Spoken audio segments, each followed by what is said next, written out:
The full-length version of this video is only available to premier members of the Smarter Real Estate Tribe. These video trainings are recorded live weekly to expose the secrets of successful real estate entrepreneurs across the country. To access the complete video library, including all exclusive Mastermind mentor interviews, visit www.smarterrealestatetribe.com and join us as a premier member of the Smarter Real Estate Tribe.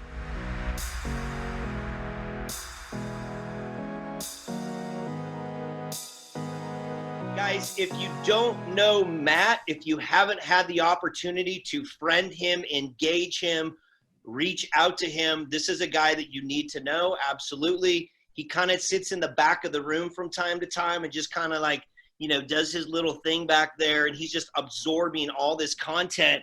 So this is a guy that I've been excited to have on for a while now. Let me just read you his bio so that you know who we're talking to. I got my sweatband on because I told Matt earlier, I'm like, Matt, I want to get a little bit deeper than most are willing to go on this topic. And as I posted earlier, today's goal is to essentially allow tribe members or give tribe members competitive advantage so that they can have access to funds in this downturn, in this market when everyone else doesn't have a dime, and to give them the strength, give them the confidence to go and talk to hard money lenders effectively so that they have, again, ability to close and get deals done. So that's the goal of this. Matt Strong's with us. Let me tell you about this guy. So Matt he's the principal at Sierra West Capital, provides funding for short-term and real estate projects. To date, Southwest Capital has funded over 550 transactions and 119 million in volume.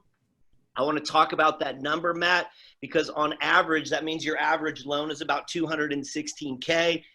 He's also the co-founder of MS2 Properties, LLC, Conrad Cruz Real Estate Services and Brokerage. MS2 Properties, you guys have bought and resold over 400 single-family homes since 2004.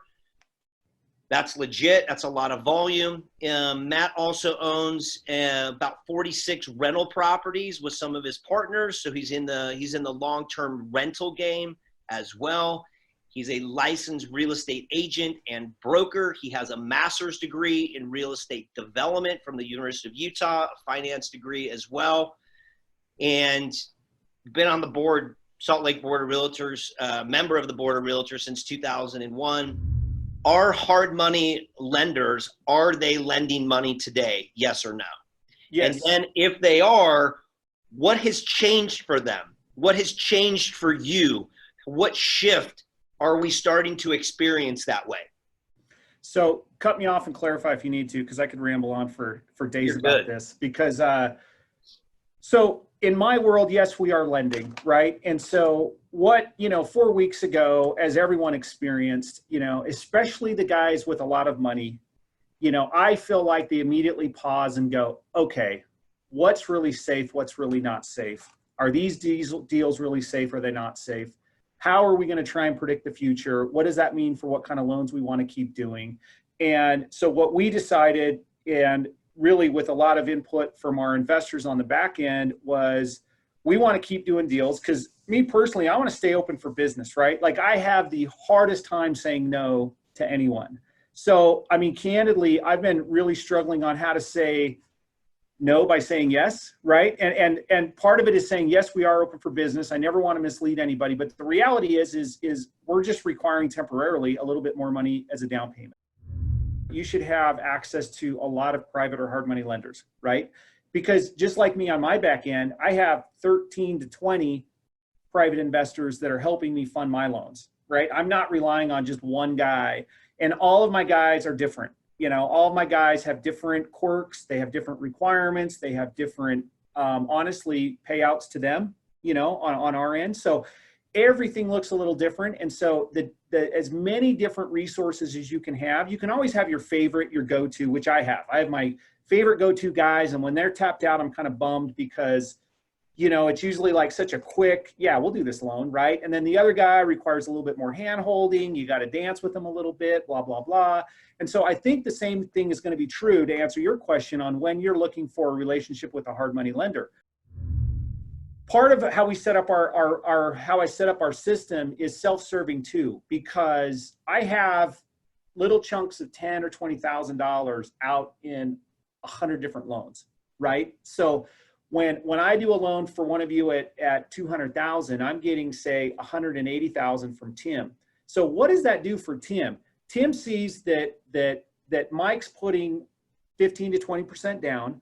Then he sees that I'm putting $20,000 down. Right. And I'm at a first loss in our loan position. Tim, you never say never, but these guys are never going to lose any money, right? Like, I mean, the market would have to completely crash and we would have to be committing fraud or like falling asleep at the wheel. Like these guys, our investors are so protected, if we're doing our job, because Mike, you're at first loss, your rehab money's at first loss, then your down payments at second loss. And then in our lending operation, I'm the next to take the hit, right? My own personal funds that I invest in the loan, and then my investor. So that's what gives Tim the ability to just quickly, if he has the money, really just look at it and email back and say, yeah, Matt, this looks good. Let me know when I need to wire. Mm-hmm. So one other quick point, you could structure this many different ways. We do not have a fund, right? I don't have like Tim, Dave, I don't have all of their money sitting in some pool. It's a little bit of, it's a few extra steps, but when I do a loan for you, Mike, I'm calling Tim. Tim's wiring the money that's then going to go to your loan. When you pay us off, I'm wiring the money back to Tim. Right. So I think of it like a snowball. Tim constantly has maybe like $3 or $4 million out, but he's always adding a new loan and shedding a new loan.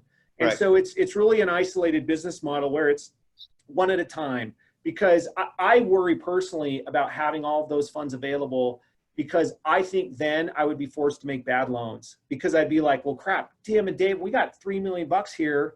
I'm paying them 10%, Mike, you got that deal? You want 120% financing? Let's do it. Right. Let's do it. That's where you're going to get into trouble. What are some of your suggestions? What are some of your other borrowers doing right now in order to get either unsecured lines of credit or other sources of gap funding that is as inexpensive as possible, so they can get their hands on that money and allow you to do business and allow a project to move forward? What other unsecured opportunities are out there, or secured opportunities? What would you suggest in getting these deals done? I got $0, and my problem is Matt's only giving me 80%. What are you saying? What calls are they making? Man, there's so many good options here. Let me try and just quickly go over them. To view the remaining portion of this training video, become a premier member of the Smarter Real Estate Tribe, where we are focused on one thing: getting you results and doing what you've always wanted, to become a real estate entrepreneur. To learn more, go to www.smarterrealestatetribe.com or click on the link below.